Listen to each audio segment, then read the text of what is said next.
KSTS സംസ്ഥാന വ്യാപകമായി ഉപജില്ലകളിൽ നടപ്പാക്കുന്ന കുട്ടിക്കൊരു വീട് പദ്ധതി പ്രകാരം ചാലക്കുടി ഉപജില്ലയിൽ നിർമ്മിച്ചു നൽകുന്ന വീടിന്റെ താക്കോൽ കൈമാറി.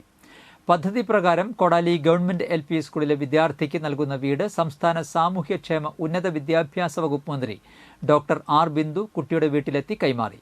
കൊടാലി ഗവൺമെന്റ് LP സ്കൂൾ ഓഡിറ്റോറിയത്തിൽ ചേർന്ന പൊതുയോഗം KK രാമചന്ദ്രൻ MLA ഉദ്ഘാടനം ചെയ്തു.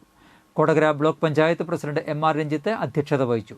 KSTS സംസ്ഥാന vice president MA Arunkumar, CPIM ജില്ലാ സെക്രട്ടേറിയറ്റ് അംഗം PK ഡേവിസ് വിശിഷ്ട അതിഥികൾ ആയിരുന്നു. KSTS സംസ്ഥാന എക്സിക്യൂട്ടീവ് കമ്മിറ്റി അംഗം CA നസീർ, ജില്ലാ സെക്രട്ടറി K പ്രമോദ്, ജില്ലാ president Denny K Davis, KSTS സംസ്ഥാന കമ്മിറ്റി അംഗം doctor PC Siji, PK Rajan, CV Ravi, CG Muraleedharan, PS Prashanth, TB Joshi, school പ്രധാനാധ്യാപിക TM ശകുന്തള എന്നിവർ സംസാരിച്ചു. സന്തോഷകരമായിട്ടുള്ള ഒരു ജീവിതം ഉറപ്പാക്കാൻ ഇനിയുള്ള ദിവസങ്ങളിലും നമുക്ക് അവരോടൊപ്പം നിൽക്കാം.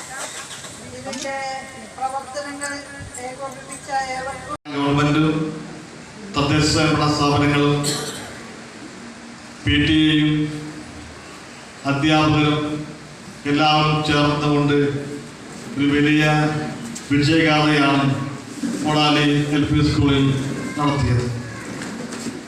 തീർച്ചയായും നമുക്കൊക്കെ തന്നെ